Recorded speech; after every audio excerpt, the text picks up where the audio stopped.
Nos encontramos aquí con el señor Gerardo Jiménez González. Él es sociólogo rural y ambiental y es miembro del grupo Encuentro Ciudadano Lagunero. Vamos a preguntarle sobre el problema del agua en la comarca lagunera, el problema de la escasez del agua en la comarca lagunera, la contaminación del agua. Él está enterado de este asunto bastante. Señor Jiménez, ¿en qué situación nos encontramos? Sabemos que existe el problema, pero también sabemos que ha habido intentos, peticiones, quejas, críticas para que se resuelva la gravedad del caso. ¿En qué punto nos encontramos? ¿Se ha frenado el problema? ¿Se sigue agravando? ¿Está en vías de solución? ¿O qué perspectiva nos puede dar? Ciertamente, como lo expresas, el problema del agua en la laguna es un problema serio y se manifiesta principalmente en los impactos que tiene en la salud pública debido a la sobreexplotación a que se ha sometido los mantos acuíferos, en particular el acuífero principal que se encuentra en el subsuelo, debajo de la mayor parte de la superficie que comprende el valle de la laguna. Entonces hay una extracción de volúmenes por encima de los que se recargan en el acuífero y eso ha derivado en que se sobreexplote el mismo, con consecuencias tales como la disminución de la calidad del agua. Entonces el problema lamentablemente no se ha solucionado en sus causas estructurales. Se han buscado soluciones parciales que hay que reconocer que son necesarias, en el caso de los filtros, y que incluso hay que apoyarlas, pero que no son soluciones más que de corto plazo. De corto plazo. Entonces, con los filtros momentáneamente se ha detenido el problema, ya la gente no está ingiriendo el arsénico o se lo está ingiriendo en menos cantidades. Tengo entendido que los filtros se aplicaron domiciliariamente o se iban a aplicar en la parte lagunera de Durango, pero no sé si en la Coahuila. ¿Esto resuelve momentáneamente el problema o está a medias? ¿Qué información tienes? Bueno, es una solución parcial, temporal. Como decía hace un momento, es una solución necesaria, porque alrededor del 50% de la población de la comarca lagunera consume agua de garrafón y el otro porcentaje la consume directamente a la llave. Entonces, hoy en día la distribución del arsénico en los diferentes conos de abatimiento que conforman el acuífero se ha expandido de tal manera que gran parte de la zona que conforma el valle irrigado, donde se encuentra el acuífero principal, presenta concentraciones de arsénico por encima de la norma nacional y también de la internacional. Por encima de la norma de la Organización Mundial de la Salud, por encima de la norma canadiense, por encima de todas las normas. El caso es que arriba de 25 microgramos por... La norma oficial mexicana establece una concentración límite de 25 microgramos por litro. La norma internacional establecida por la Organización Mundial de la Salud y la Agencia de Protección del Ambiente de Estados Unidos señala 10 microgramos por litro.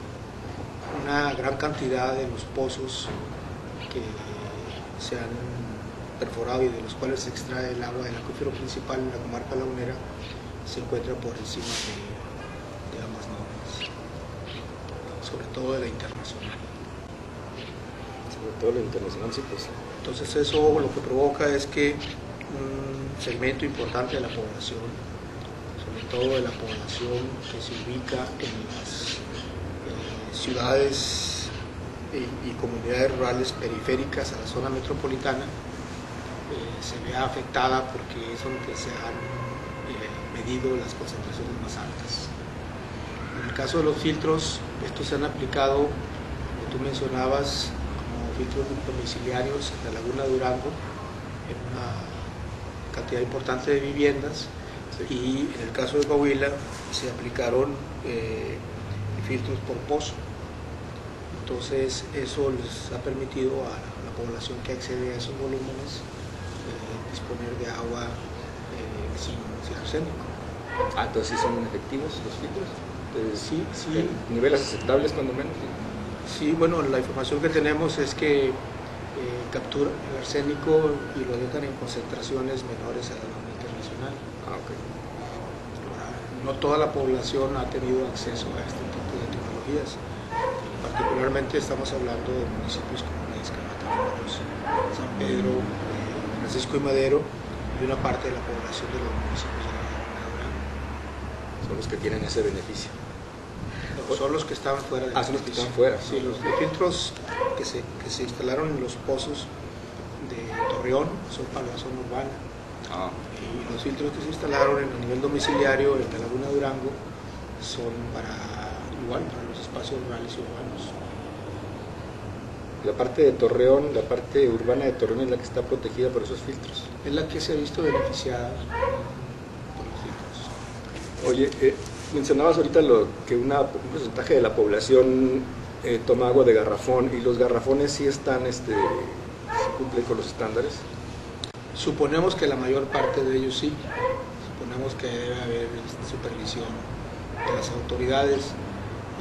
Hoy en día se ha puesto de moda las casas de agua, que funcionan con el sistema de ósmosis inversa, desmineraliza el agua, entonces captura precisamente las sales finas como el arsénico.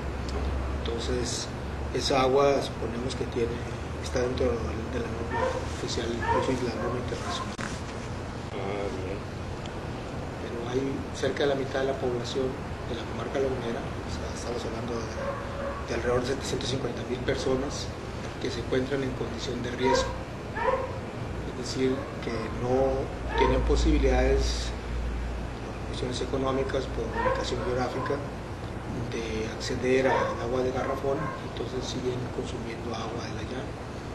Lamentablemente no podemos hablar de que el agua en la comarca lagunera sea agua potable. En la laguna el problema del agua está centrado precisamente en la calidad, la pérdida de la calidad, en particular por las altas concentraciones de arsénico que presenta y que tienen un impacto en la salud pública. Luego, en caso de que se disminuyera el volumen de extracción de agua,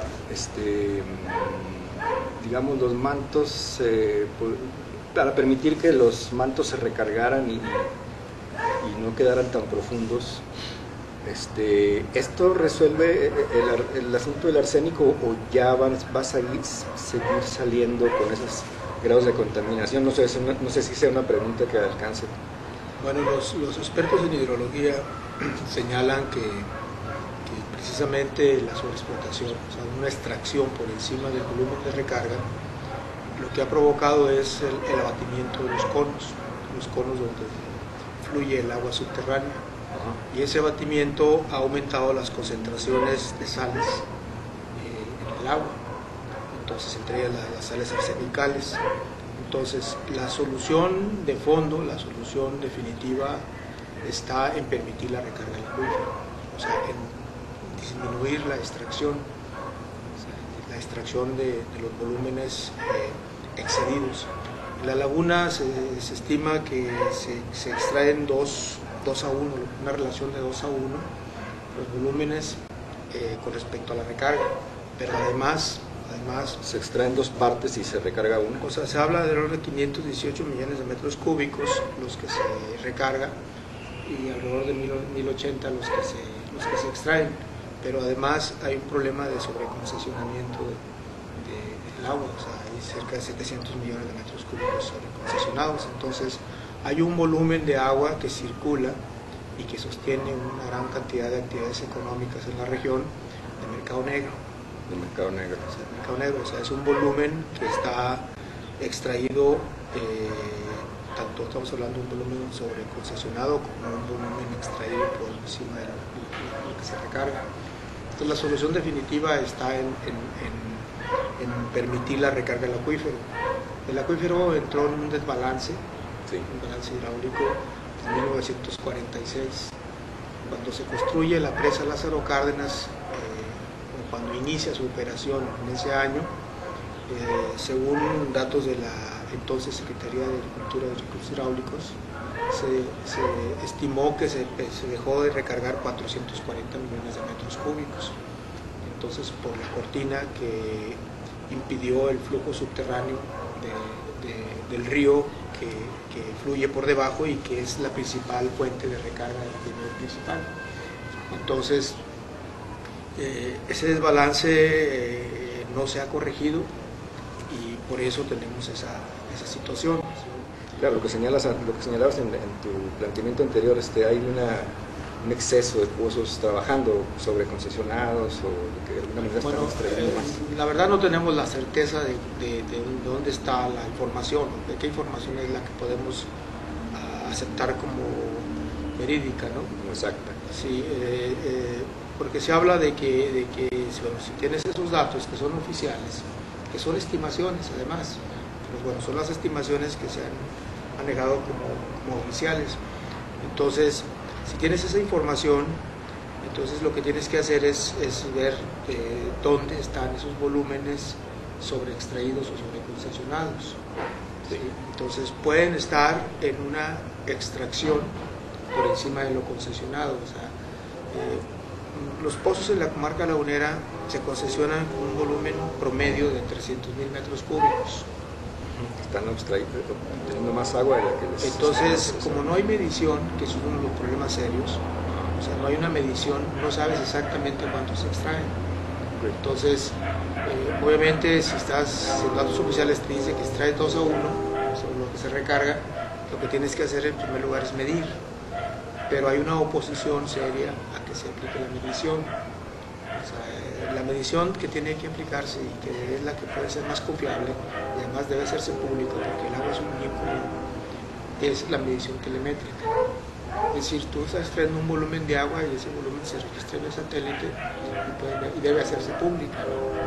Entonces, no la medición discreta que se está haciendo. Entonces, es un problema serio que tienes tú. La otra es que con certeza no se sabe cuántos títulos de concesión están operando o si hay pozos que tienen o no tienen título de concesión o título de concesión de ser regular, ¿sí? Y que están bombeando.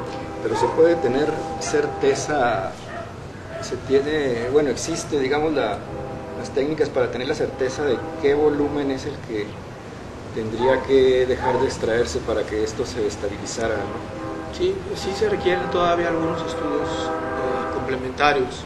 Sí, aunque no se hayan hecho, pero digo, es posible, sí, ¿no? Sí, se pueden hacer estudios de los niveles piezométricos de los pozos. Mencionaste satélite ahorita ese. Bueno, esa es otra cuestión, pero se pueden hacer estudios de los niveles piezométricos, o sea, de los niveles en que se encuentra el espejo del agua, o sea, el agua en el acuífero, pues. Eso te dice también los volúmenes que puedas disponer y deben hacerse mediciones de los volúmenes extraídos. Entonces, con eso puedes tú tener una mayor certeza, además de un padrón confiable de las concesiones otorgadas. Puedes tener certeza de la situación jurídica y técnica que presenta el bombeo en la región. Entonces, luego hablemos de siguiendo con las certezas, ¿se tiene la certeza o la seguridad de que está produciendo daños ya graves a la población estas sales como el arsénico, enfermedades, precisamente enfermedades ya ubicadas pues en la población, al grado de que tuvieran que tomarse medidas inmediatas por una autoridad competente y que cumpliera pues con su función? Debería haber autoridades que estuvieran monitoreando esto a detalle y tomando medidas en cuanto se considere que está arriesgándose la población, entiendo yo, ¿no? Bueno, lo que los especialistas en el área médica señalan es una condición de riesgo. O sea, la población está en una condición de riesgo. Sí. Las manifestaciones que tiene el arsénico van desde cambios en la pigmentación de la piel, las manchas que aparecen, aumenta la propensión en la diabetes, hasta las condiciones más críticas, que es cáncer. Sin embargo, no se hacen estudios, hay mucho cáncer en la región, pero no se hacen estudios en donde se sepa con certeza que este cáncer es provocado por las altas concentraciones de sales arsenicales en el agua, porque hay muchas causas que pueden provocar el cáncer. Hay que entender que estamos en una de las zonas más contaminadas de México.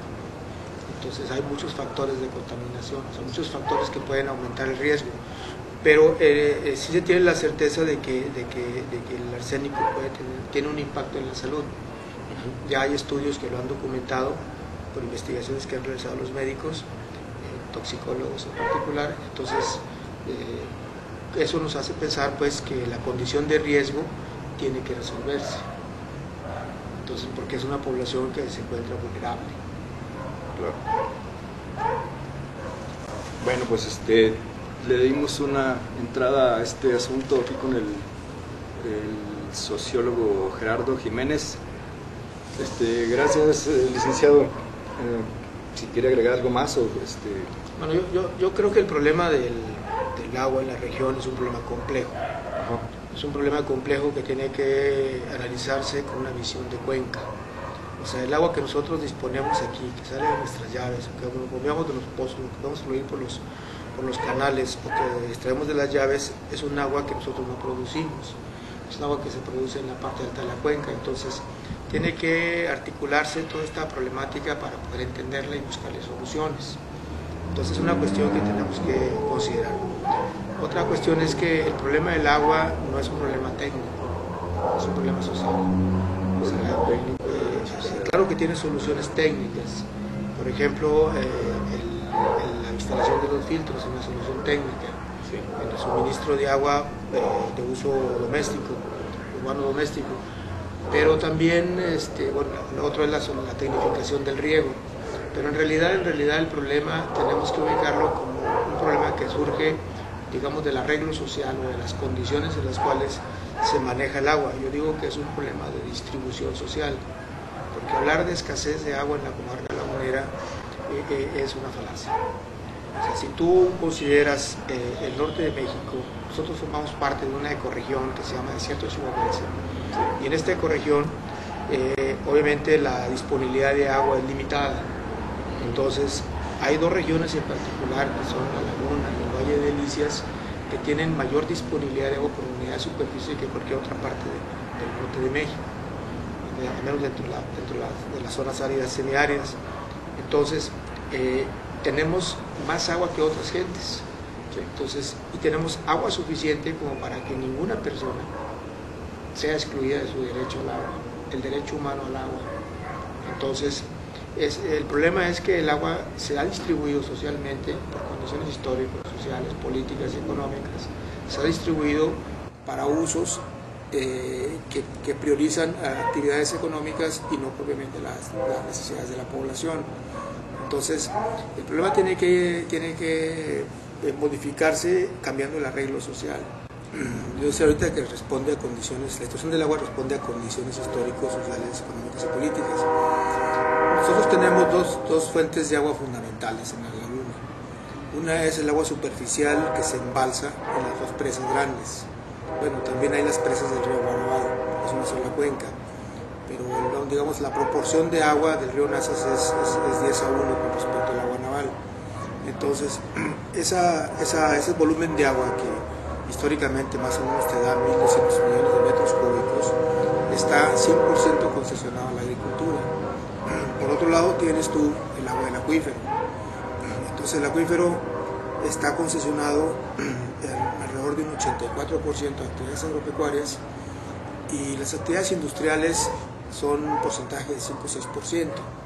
O sea, ¿qué quiere decir? Que históricamente se concesionó el agua para las actividades agropecuarias. Hay que recordar que la laguna en sus orígenes es una zona agrícola, es un valle irrigado que se convirtió con el algodón en un polo agrícola y ahora una cuenca lechera.